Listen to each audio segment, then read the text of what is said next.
is an Unspoiled Network podcast. This is Spoil Me, covering Shadow and Bone, chapters 14, 15, and 16. In these chapters, we find out that the Darkling doesn't have the pure, altruistic intentions that he claimed. I probably should have seen this coming. I didn't. Welcome to Spoil Me.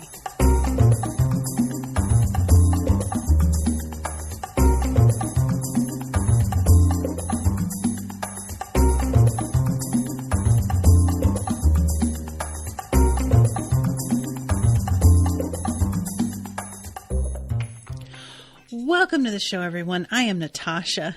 Thank you very, very much to Jaime for commissioning this episode. I don't think there's anybody in the chat right now, but, hopefully she'll show. Jaime, thank you very much. Guys, this episode, though, well, these chapters. Okay, look, I'm going to be honest with y'all. I don't totally know if I buy it. Like I should. He is a very handsome and charismatic man with lots of power who just has like this ability nobody else has. Likely, he's a bad guy. That's just how that tends to work out. But I just want it to not be that simple so bad. I really, I don't know about y'all, but there are so many stories out there where you think somebody is like a good person and then the other shoe drops. The main character, protagonist, finds out they aren't a good person. And they're hearing all of this news or they're hearing all of these like recontextualized details as they are burying their heads in the sand going, no, it can't be true. That can't be what it is. And you just want to slap and shape them and be like, dude, yeah, what other fucking explanation is there? Get out of here. How do you not see this, you idiot? And it's not even necessarily that we saw it coming so much as that when somebody begins to tell them the thing, you're like, why would they lie? It's obvious. Like, come on. This was not like that. This was somebody telling her the thing and me having the exact same reaction as her and thinking, oh my God, no, wait, oh fuck, but that makes sense. No, I don't buy it. No, I don't think so. It is really, really well done, in my opinion.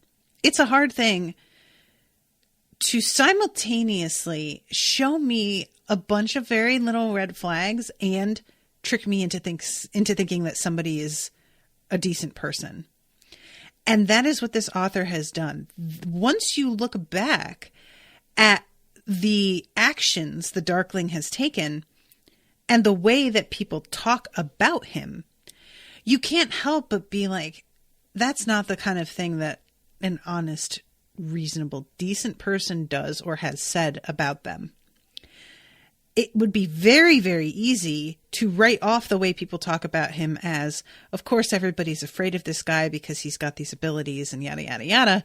But the truth is, we hear this from people who are close to him. These are not scared peasant villagers who hear stories from their grandparents. These are his lieutenants and like right-hand men being like, pray you never find out what he does to people he doesn't need. And I should have paid more attention to that.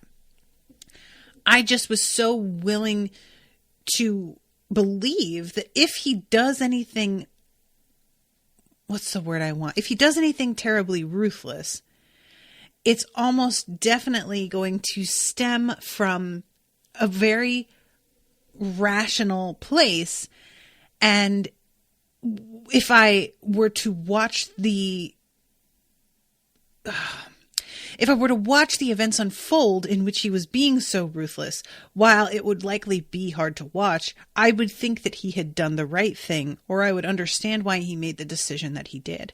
That was where I was with hearing about him being ruthless and using people and whatever. I just was prepared to be like, I'm sure he has good reasons for it, though. And that there are going to be people who are just afraid of him. And like, also, I should have kept in mind that not only are these right-hand men, but these are fellow Grisha saying this about him. So like, yeah, this is all incredibly worrisome. And I don't know what the deal is with the other amplifiers, but like one of the right-hand men that she shares a carriage with after she's like been found out and is being brought to the castle, one of those guys has an amplifier, and now I'm like, is that amplifier even his, really? Or is it something that was given to him to cause him to be enslaved in the way that Volcra asserts he wants to enslave Alina? I really want to go back and reread that scene now and try and detect if there's a kind of a bitterness or anger around the discussion of the amplifier or her pointing it out. Because the whole thing about the amplifier, that's the one flaw here for me in the story, is that there is something that's like an object that could enslave her. And I don't know exactly what like the details are around that. It's obviously, Volcra says that the amplifier belongs to whomever slays the animal that it comes from. But why would it render her unable to like take it off? I'm not sure how that works or what the explanation is for that. I'm sure there is one, but I just don't know what it is. But I don't love the whole thing coming down to a MacGuffin sort of thing. It's not even the MacGuffin being the problem so much as if they both wanted an object because it was going to be very useful to them, and he is a bad guy and him getting this very magical, useful object is bad, that's fine. But the idea that he can get it and then he can use it to enslave you specifically adds another layer of like, it's almost a little too much. Does that make sense? But I guess the thing is, it's very sudden. It feels like to find out that the amplifier has the ability to completely sideline her free will, and that this has never been brought up by anybody before, that the idea of an amplifier has never been that using it to enslave somebody is not talked about. I feel like if that were the case, this would be done more often. I feel like this would be something that happened that would be like whispered about by Grisha, that this is like something to beware of. People allegedly doing something to help you, and in fact doing something that enslaves you and that you can never get free of. That feels like the kind of thing that ghost stories are made of. And I just have a hard time with the fact that we haven't heard about this, that Alina has never heard about this, and then it's dropped on us as this like fully formed concept within the same pages that the Darkling is being revealed. I think I would have been happier with the revelation of this being paired with like at least some whispers of amplifiers being dangerous, even if we didn't get the details on what they were. If we got some sort of like half attempts of people to be like, well, you know, not all amplifiers are great, or amplifiers aren't the like free ride that people seem to think they are. If there was some hint of it before this, I think I would be a lot more on board than I am. Does that make sense? I hope that y'all are getting what I'm talking about. I just, this sort of thing being brought up and made critical within the same like paragraph, essentially. I have a little bit of like a comic book issue with that, where that's a thing that comic books do a lot, or Doctor Who also does it a lot, Well, they'll be like, oh, there's this insurmountable problem. Oh, I forgot about this magical object. If I can just find or create this. And of course they can. And that just winds up being the thing that solves it. But we were never led to believe such a thing even existed until 5 minutes before they had it in their hand. I just find that kind of thing really frustrating. So it's not as bad as that here because there's still much of the story itself to play out. But, and I definitely understand wanting to keep as much of this behind, like, under wraps as possible so as to make Volcra's informing her of who the Darkling actually is more high impact. I totally get that and the impulse to do that. But I do really wish that there were at least me. Oh, no. Oh my God, I just realized, what if the priest has been trying to do that? She keeps avoiding him and not wanting to talk to him because he's really creeping her out. But maybe that's what that was. Oh shit.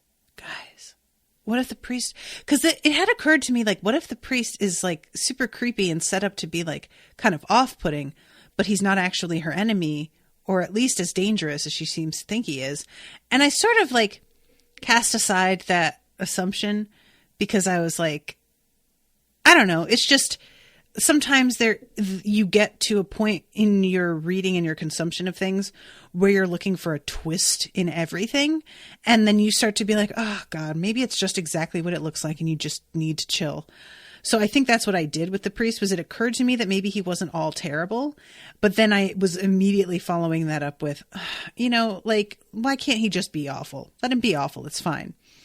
But maybe that's the part. Maybe I got exactly what I am saying I wanted and I just didn't see it because it was done so subtly.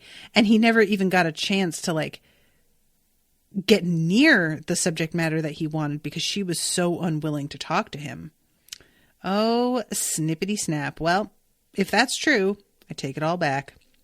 That rhymed. Snippity snap, I take it all back.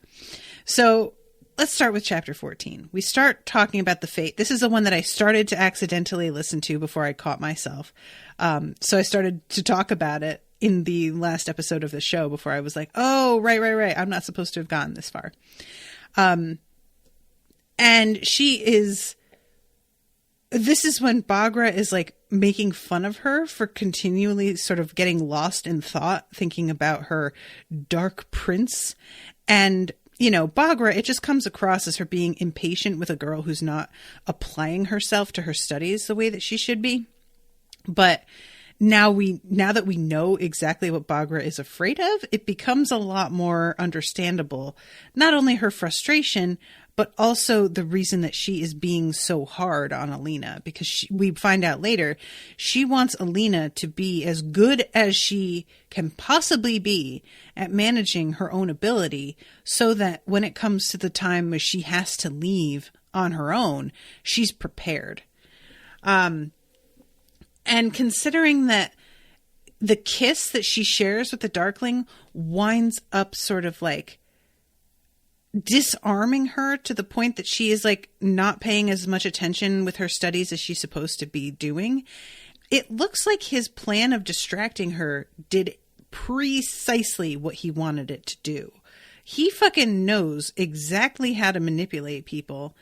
And he apparently is able to like get to the heart of what folks want, because even she says later how desperately she wanted to belong somewhere, and that he zeroed right in on that and gave her a place to belong and somebody who cared about her and wanted to be with her. And she's like ashamed of the fact that he was able to see through her and play her like that. But at the same time, that's a very human desire, and that is a thing that a lot of people share with Alina, is this desire to belong somewhere and have somebody that's like not only physically attracted to you, but also like looking out for you. I think is a real, especially when you are somebody who, like Alina, was left on your own a lot as a kid. I'm an only child with two parents who both worked, and when my parents were home, they did not get along. And there was a constant feeling of everything being right on the edge of falling apart all the time.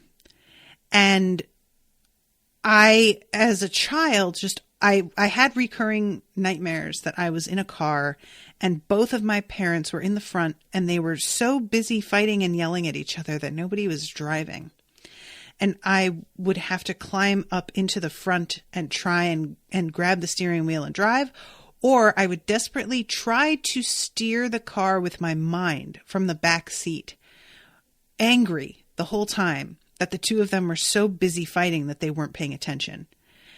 And I never really put it together until recently that a lot of my relationships with men have been me seeking a person who will always have my back and be on top of their shit in a way that my parents weren't, so that I don't have to constantly be worried that things are about to fall apart if I drop a plate. You know, it's like the spinning plate thing. I want to be able to drop a plate and not have the house completely fall apart. And I came to realize far into my marriage with Brendan that he was not that guy. I really thought he was. And then when we started to really get down to it, it began to become more and more apparent that he wasn't. And I didn't even quite realize that's what I was looking for. And I feel like with Alina, that could definitely be a thing. She is super into Mal, who has been by her side through thick and thin, who is obviously really good at his job, really capable. I mean, he's super attractive as well, but like, I firmly believe that even if he weren't, she would feel the same way about him. I don't think that would really matter. And with the Darkling, there is no greater security than being the woman of a man who literally runs everything. Like, that is going to feel... I don't think that she wants power for the sake of power. I believe she wants power for the sake of stability. And that is a pretty fucking stable position to be in. So her wanting this, I don't blame her for even a little bit. It makes so much sense to me. And I really understand her looking past so many of the red flags that she does. I did too. While I was reading, I was like, this is kind of... It's one of those things when you read something like this. I have gotten to know Leigh Bardugo as a writer well enough that I should have kind of picked up on it a little bit more. But there are times where I'm reading something and to me it's definitely a red flag, but I don't know if the author understands that's what it is. So I am willing to look past it for the sake of the story because I think that the author doesn't want me to see it that way. And I am attempting to read it the way that they intended me to take it. Even though I will have my own opinion on it and I'll talk about that. But I also want to keep in mind what was meant by it. So that's the thing with like Twilight is, you know, we read it, we have our definite reaction and opinion to things, but also we have to like talk about what it is that Meyer meant when she wrote it. And I feel like here I didn't trust Leigh Bardugo as much as I should have. She has proven to be very adept at dealing with characters' baggage and trauma and showing us toxic behavior in a way that's frequently pretty subtle.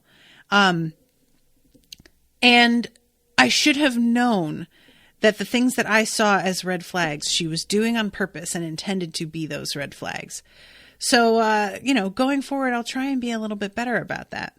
But like the number one red flag for me in this section that made me kind of stop and go, I don't know about that. It's going to kind of seem petty, but when he sends her the black dress, I was willing to look past the fact that he sends her the black dress when she had said she wanted to wear blue, because after they're kissing, I figured that he's doing this as a sort of a declaration of his feelings for her. Obviously, it can also come across as very possessive, but I was willing to, again, be okay with that because when you, like, there is a certain amount of possessiveness that happens when you meet somebody that you like and vibe with really hard. And she has managed to come into her power finally and be able to control it. So changing over to black from blue makes sense in that instance as well. It was his symbol, though, being on the necklace. When it specifically said that it's his symbol on the necklace and that his symbol is a sun in eclipse, that was the moment that I was like, oh, I don't like that. Like, her being in black, fine. Him kissing her and being attracted to her and wanting to sleep with her, fine. But the symbol that he wants her to wear around her neck is literally him stepping in front of her in terms of their respective powers.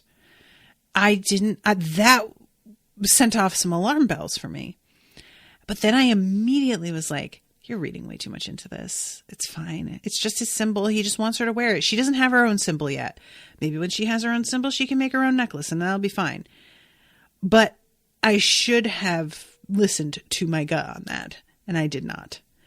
And it also should have been a warning to me that his symbol isn't it needs to be the sun being eclipsed, because how do you depict darkness on its own? So it should have also pointed out to me that his ability is going to have to come at the expense of something, which is what it turns out much of his plan is all about. Yeah. So I told myself I was reading too much into it, and it turns out I was not. So she is getting ready before the fete. Genya comes in and looks just unbelievable in her amazing dress. She has this cream colored silk. And finally, when her kefta arrives and it's black, the both of them are kind of struck dumb. She tries the dress on. Meanwhile, Genya's doing her hair and talking about the Darkling and the fact that he's very attractive, and he has a lot of power. Of course, people are going to notice him, and of course, people are attracted to him. But he's not like you and me. I would be totally down to sleep with him, don't get me wrong. But I absolutely wouldn't let myself catch feelings, because that's a bad sign. Meanwhile, Alina's trying to be all casual, oh, of course not. No. While in her heart, she's just oh, but I do already, though. So at this point, she tries the dress on, and Genya is Alina hasn't seen herself, but Genya is flipping out and is just oh, girl, you look good. And she says, come on. And they bust into a dressing room in which Zoya is getting ready. And Genya tells her to get the fuck out because we need the room. And Zoya starts to argue. And then she sees that Alina is wearing black. And finally, after her jaw literally hits the floor, she is willing to leave them alone, but very petulantly. So Alina's about to step in front of the mirror to look at herself, and Genya stops her and is like, no. Hold on. Let me do your eye makeup first. Give me a second. I really enjoy the fact that Alina summons light so that Genya can do her makeup, because those of you who don't wear makeup may not know this, but the best light to put on your makeup with is natural light. It is shocking if you do your makeup in a bathroom mirror before the sun has risen, and then you step outside to your car and you look in your rear view mirror, you will look like a motherfucking clown. In your bathroom mirror, you look striking, fabulous, flawless, fierce. You go out to your car and the sunlight hits your face and you're like, oh, bitch, no, honey, fix it. Oh, Jesus, fix it. So I really love the fact that she actually has genuine sunlight that she can work by and make sure everything is perfect. So she says, Alina, you look quite the temptress. And Alina's just like, fuck you. But then she grabs the mirror and is like, oh, shit. I look good.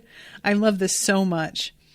Her hair is bronze. You know what? I'm going to Google bronze hair right now because I don't feel like I have a good idea of what that means. Bronze hair. Okay. So it's sort of like that Hollywood brown. That's how I think of it. Like a lot of times, Hollywood actresses that have, quote, brown hair, it's really more blonde than anything. And that's kind of what I'm seeing here. Bronze is like a very, it's doesn't even have exactly a reddish tint to it because I feel like that gives it too strong a, but yeah, all right. J-Lo hair, kind of. So she's very like, she's feeling herself. And this is when they go back and they find the jewelry. We found gold silk slippers, glittering jet and gold earrings, a thick fur muff. She reached out and lifted the little golden charm at my neckline. Alina, the Darkling doesn't notice most of us. We're moments he'll forget in his long life, and I'm not sure that's such a bad thing. Just be careful. I stared at her, baffled. Of what? Of powerful men. And this is when she asks Genya what happened between her and the king. And Genya says he has his way with lots of servants. At least I got a few jewels out of it. And Alina's like, come on, you don't mean that. And she admits she doesn't. She's like, no, but I don't get a say. So I have to make the best of it, is pretty much her attitude.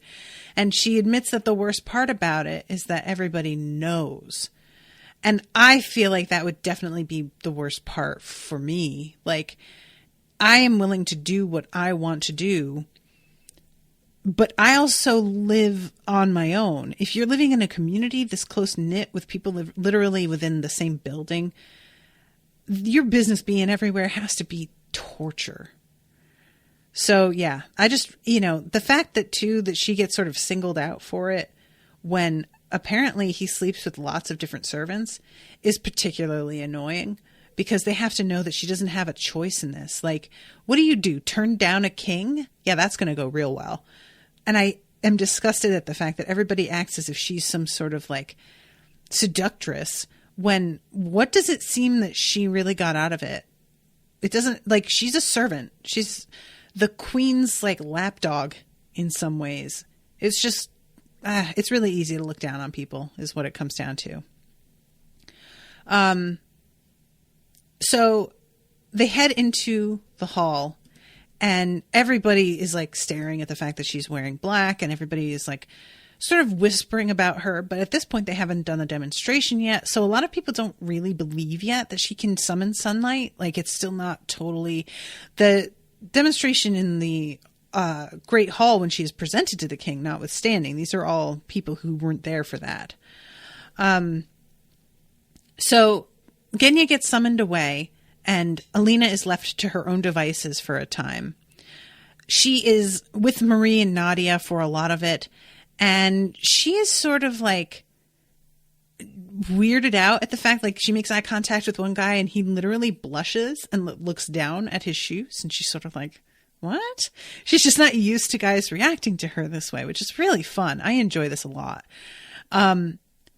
And then we get to hear about one of the presentations, the fabricators and the squallers and the way that they're summoning all of this. They're summoning a wave of water from the lake to like hover over everyone and then make it disperse into mist. It's really cool. It just sounds like it would be a lot of fun to watch.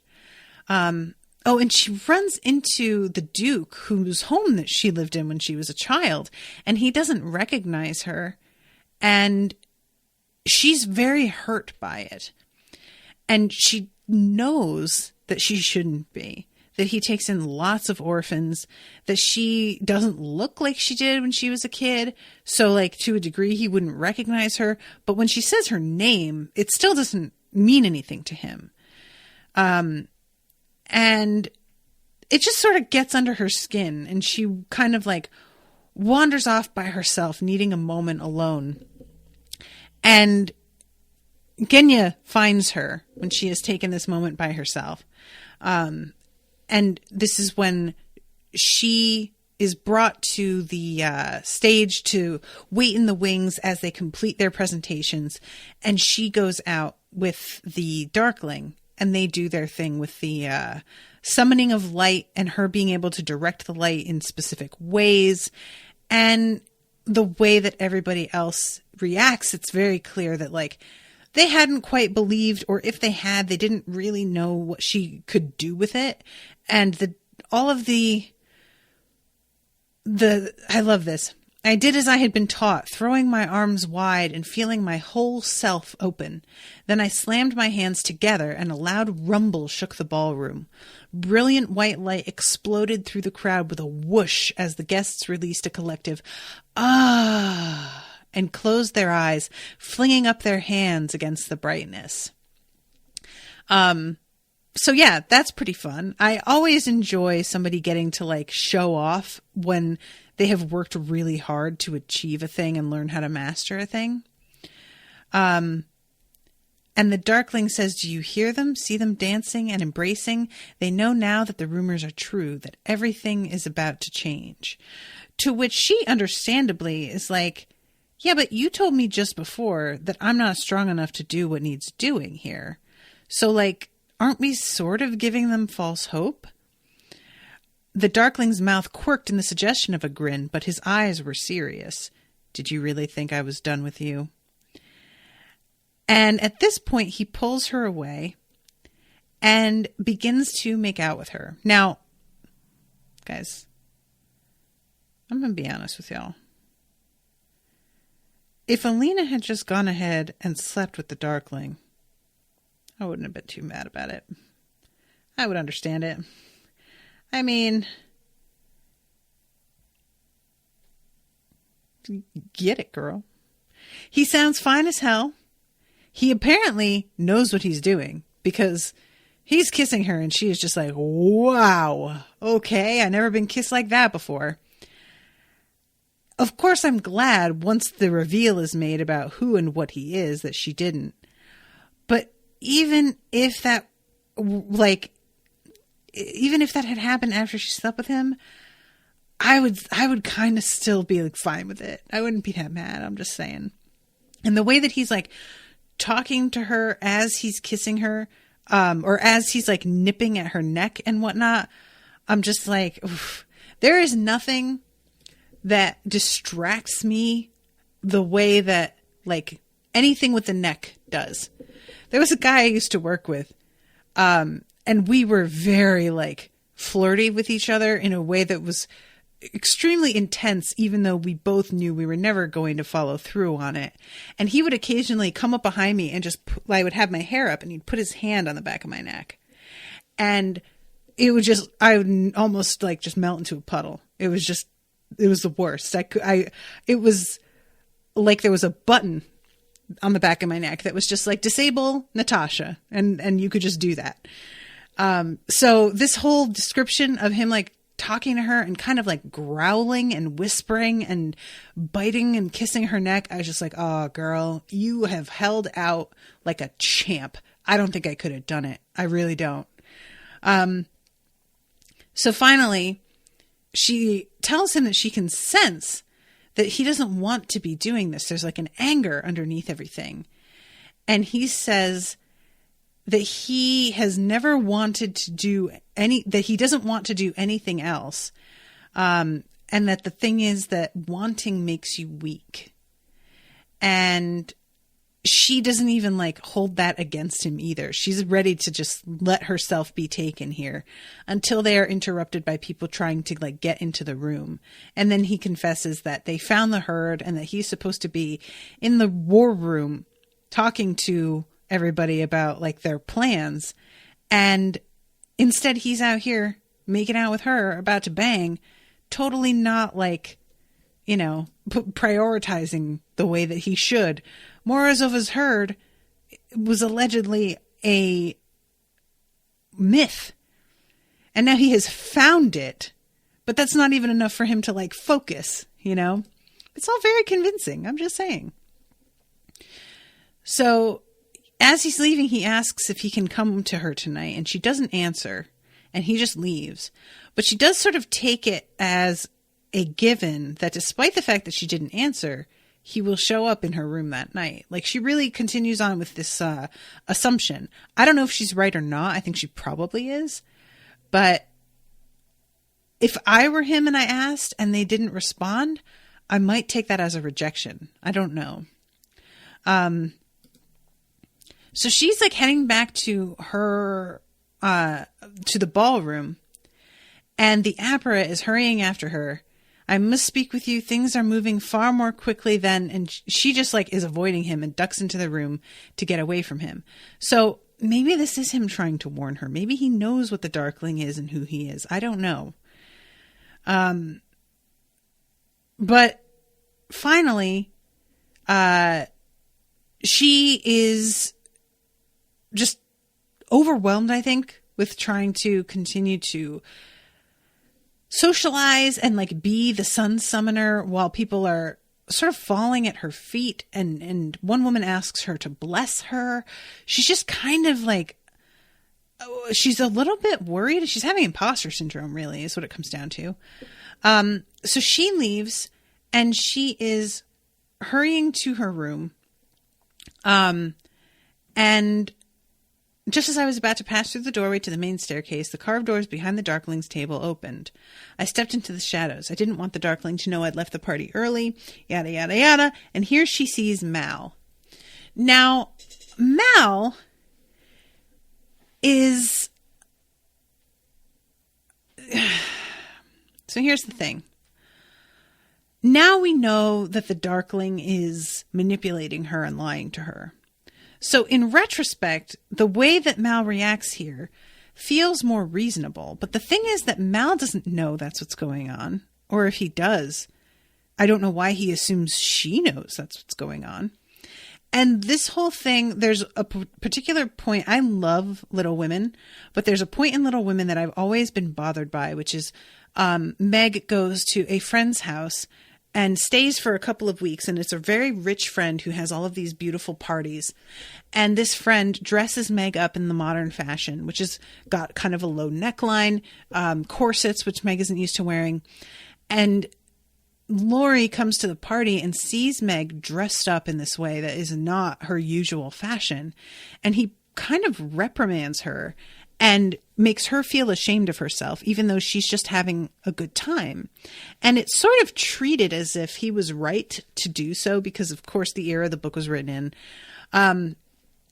But I always resented that, even as a little girl, that she's just like, she's just experimenting and having fun. And you're like giving her a hard time. She's literally doing no harm at all. And I felt about this in a similar way. Mal is like yelling at her for shit that she doesn't have any control over, not considering her perspective on any of it. And even when she tells him like that she's been writing and that she's upset he never wrote back, it doesn't seem like that makes any sort of impression on him the way that it should. He hears from his friend, his best friend for his whole life, that she's been writing to him and she's upset he hasn't written back. And that gives him no pause at all. It doesn't occur to him that maybe what he sees, this isn't the whole story and that she's being manipulated as well. He's angry at her, as it turns out, because he was so worried when she vanished, thinking that maybe she was dead.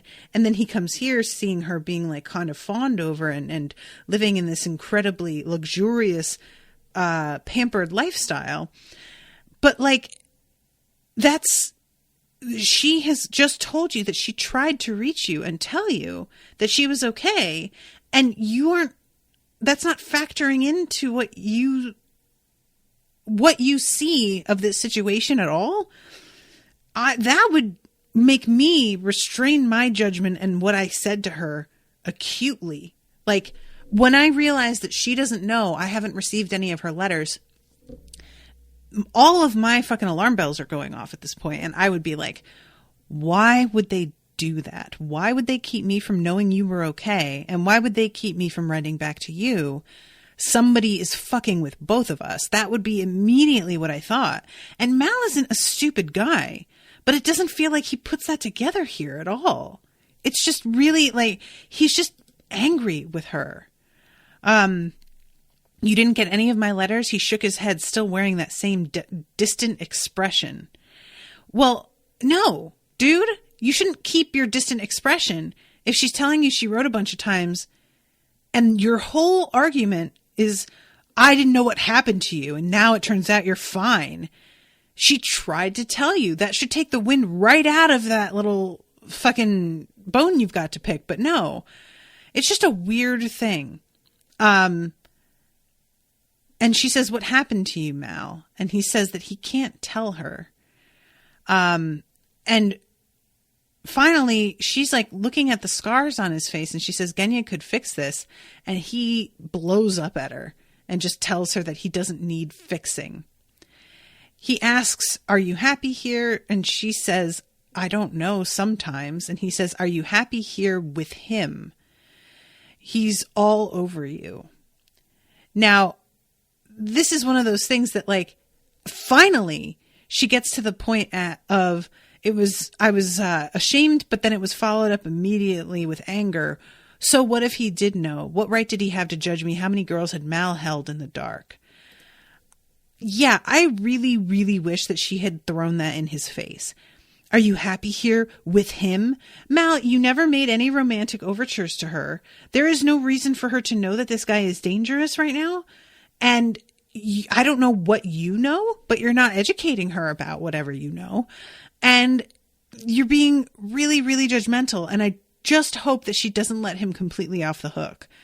Because this is just gross behavior, dude. You don't get to be possessive of a woman that you have never shown any interest in. Even if you have shown interest, you don't really get to. But y'all know what I'm talking about. Like, this is classic, I wasn't interested until somebody else was kind of syndrome, it feels like. And yeah, this whole conversation just goes in a way where there's a million things that she could have said to shut him the fuck down. And she doesn't, and he doesn't seem to hear anything anyway. And it's just very frustrating. So this is when she goes back to her room and Volcra pulls her to her cottage and tells her everything. What it comes down to is that the Darkling is actually the heretic. He is the same person. He keeps trying to make it sound like he is actually a descendant of the heretic. But in fact, he is the same guy who has managed to survive for hundreds of years. Like, this is, yeah. The fold is his creation. The fold was created hundreds of years ago by the Black Heretic. He is the Black Heretic. Of course he is. And, you know, it's kind of funny if you think about the way that she's trying to humor Volcra while also, like, getting her help because she's afraid. And all of a sudden, Alina realizes, like, she can see the darkness coming out of Volcra's palms. And she realizes, as she's looking at her and her power, that Volcra is his mother. And she says he has served countless kings, faked countless deaths, bided his time, waiting for you. Once he takes control of the fold, no one will be able to stand against him. And this, guys, is my favorite reveal of the whole thing. He called the Black Heretic evil and he said the fold was a mistake. The fold was no mistake. The only mistake was the Volcra.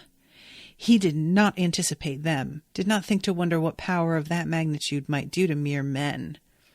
My stomach turned. The Volcra were men? Oh, yes. Generations ago. Farmers and their wives, their children. I warned him that there would be a price, but he didn't listen. He was blinded by his hunger for power, just as he is blinded now. So the one thing that he wants her sunlight for is to subdue the Volcra, and that way he can enter the fold safely. He doesn't want her sunlight to get rid of the fold.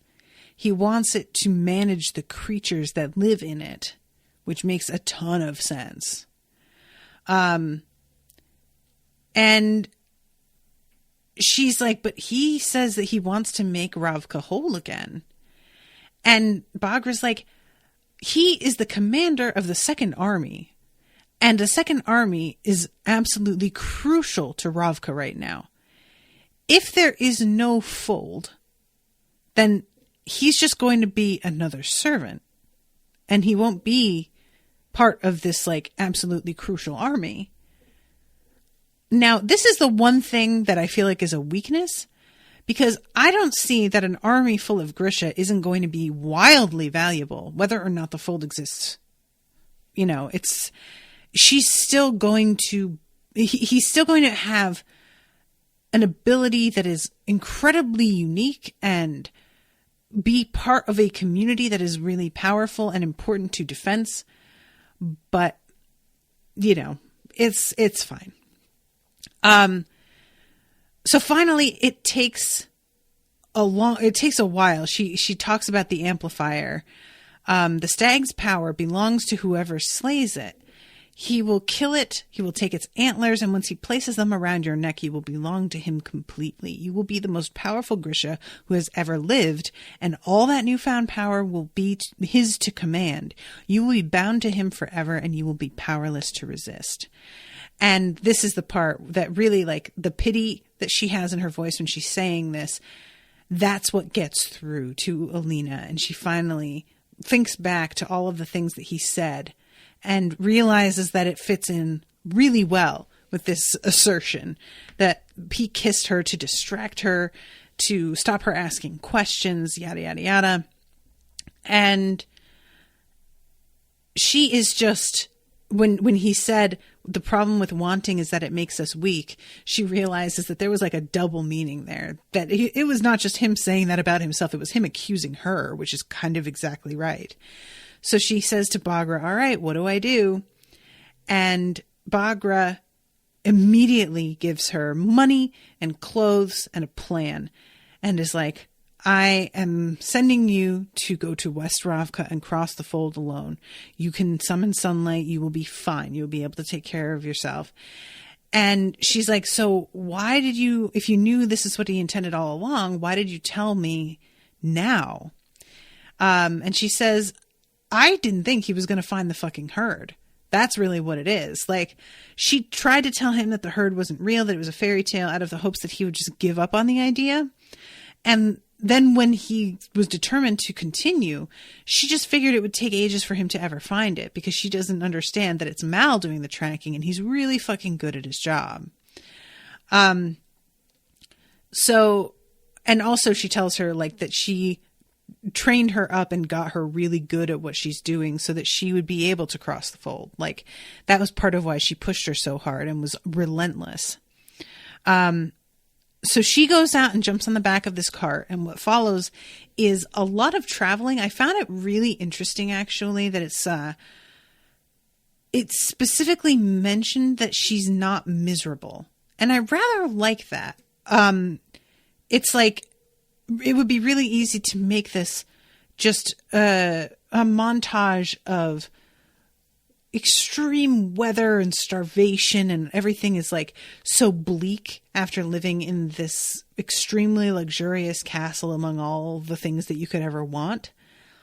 But I do rather like that it's instead her sort of being self-reliant for the first time in a way that she hasn't been before. She's always been like self-reliant emotionally, clearly, but she has never had to sort of make her own way. And it seems like she's kind of enjoying this. I'm trying to find, I let myself spend the next day and night traveling. I knew that Bagra's stalling would only buy me so much time, and the main roads were just too risky. It was slow going on foot. My legs ached and I had blisters on the tops of my toes, but I made myself keep heading west. Occasionally I encountered farmers or other travelers. And she does start to like run out of food because she's not good at hunting, but she just tries to keep herself to herself and not attract too much attention. I had no idea what the future held or what waited for me at the end of this grueling journey, and yet somehow I wasn't miserable. I'd been lonely my whole life, but I'd never been truly alone before, and it wasn't nearly as scary as I'd imagined. Yeah, this is something that I have come to realize. There have been a couple times in my life where I've been alone, and I was really concerned about it, and then once it actually happened, I was like, oh, this is fine. Like, I am a social person. I prefer to be around people. I prefer to have a romantic partner because I love sharing things and doing things like hosting and having a group thing. But like when I'm by myself, it's not awful. I don't hate it. So at one point she stops and goes into a church to have a little bit of sitting time, a little shelter, and she wants to hear mass because she, I guess, is a little bit more religious than I thought. And at one point he prays, let the saints protect the sun summoner. And she kind of slips out in a bit of a freak out over the fact that they're like out here praying for her. She'd heard that they'd said that, but hearing it is very different. And she just can't help but shake the fact that these people are depending on her and she just doesn't think she's going to be able to deliver. Because at this point, like, she barely thought she could deliver with the Darkling on her side, and now she's working against him. Like, yeah, that's understandable. So at one point she gets to this, like, this town, and it's evening. The streets were dark and empty except for a few disreputable looking taverns and an old drunk leaning up against a building singing softly to himself. So as she goes past this inn, the door flies open and this guy grabs her and is about to like try and pull her into an alley to rape her. And she uses her light with a mirror to flash sunlight directly into his eyes, and he lets go of her, but he starts yelling, and there's some soldiers that come out, and this guy is saying that she blinded him, and the soldiers look at her and they know precisely who she is. She's a little bit surprised at the fact earlier when she runs into other soldiers that they're not like, there's no real urgency about them that indicates that they're looking for her.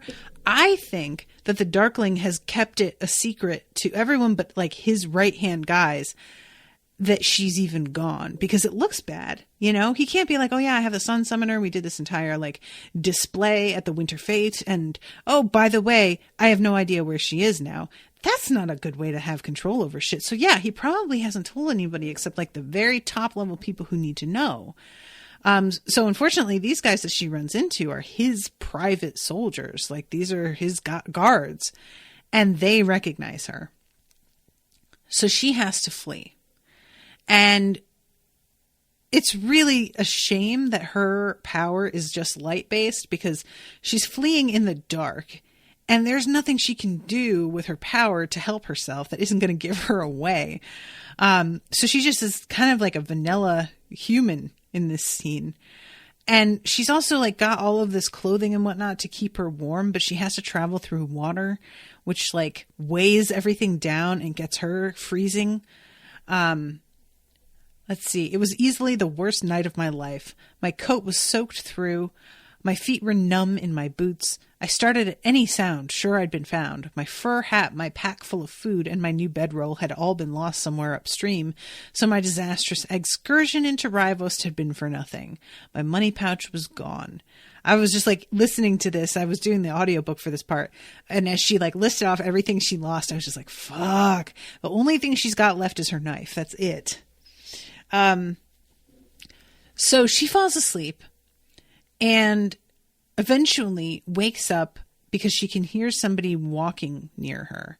And she has to decide whether or not she's going to run and give up her position, or if she's going to stay put and just hope that they don't find her.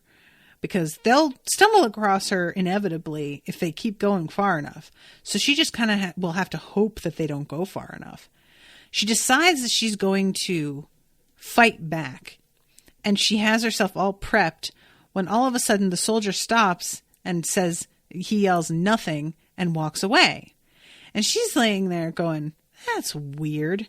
And she's waiting until he leaves and making absolutely positive that it's not a trick and that he has actually gone away. Which, for the record, I really appreciate, because there are so many TV shows where people, like, there's silence for like all of 4 seconds, and they decide that that's enough confirmation that this person isn't still right there looking for them. And it has always just irritated the shit out of me. Like, there are, like, tricking somebody into thinking you've gone when you're still there is one of the oldest tricks in the book. You really just aren't going to, like, give it an extra 30 seconds at least. Come on. But yeah, so she does, and she's smart. And thank you, Alina. I knew I liked you. So when she stands up, she realizes that there's somebody behind her in a direction that she had not been focused enough on, as she realizes. And when she turns and looks, it's fucking Mal. And she, like, genuinely thinks for a moment that she might be hallucinating, which I enjoy a lot. So they walk for a while in silence because he is leading her back to the stream and showing her where to walk while he doubles back and covers her tracks. So he's obviously trying to help her at this point, even though she's low-key seething, remembering the conversation that they had and still angry at him. So finally, they get a chance where they're far enough away from everybody that they can talk. And he asks whether or not she's going back to him. Why did you run? And she realizes, like, he doesn't know what the fuck is going on.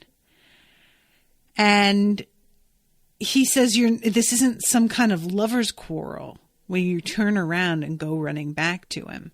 And she's just like, oh my God, I wish, like, if that were what this was, that would be a lot easier.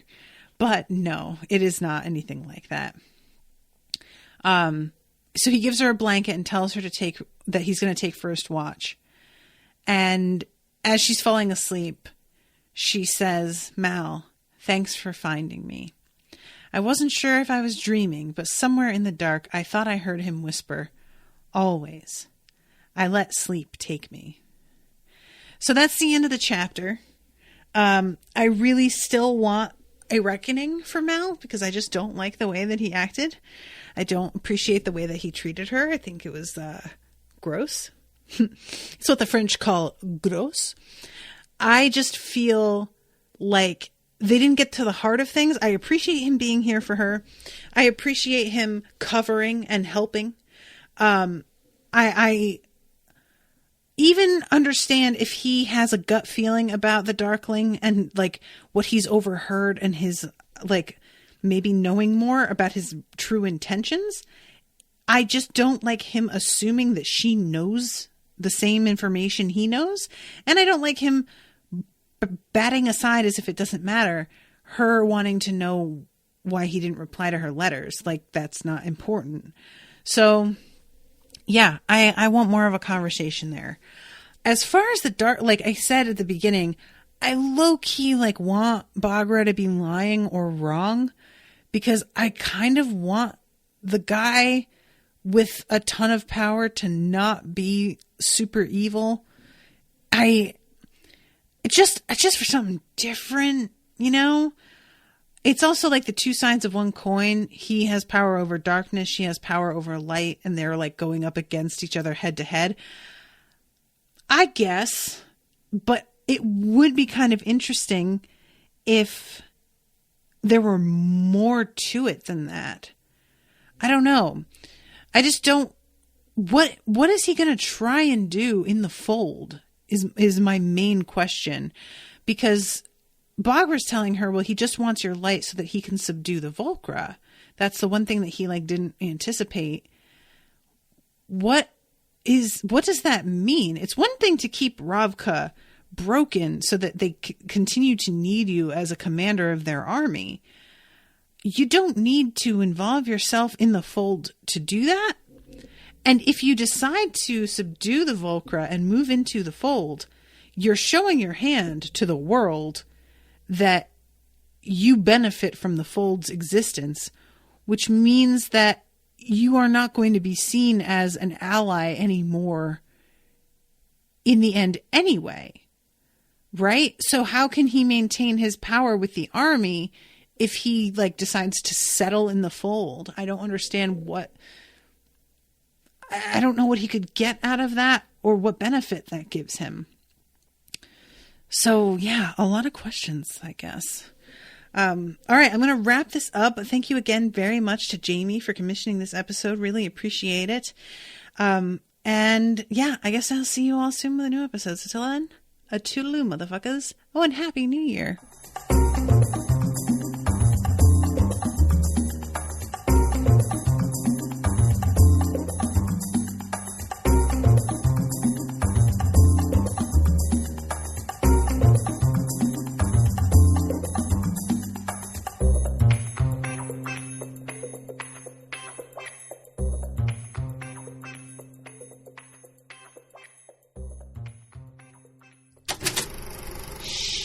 That was an Unspoiled Network podcast.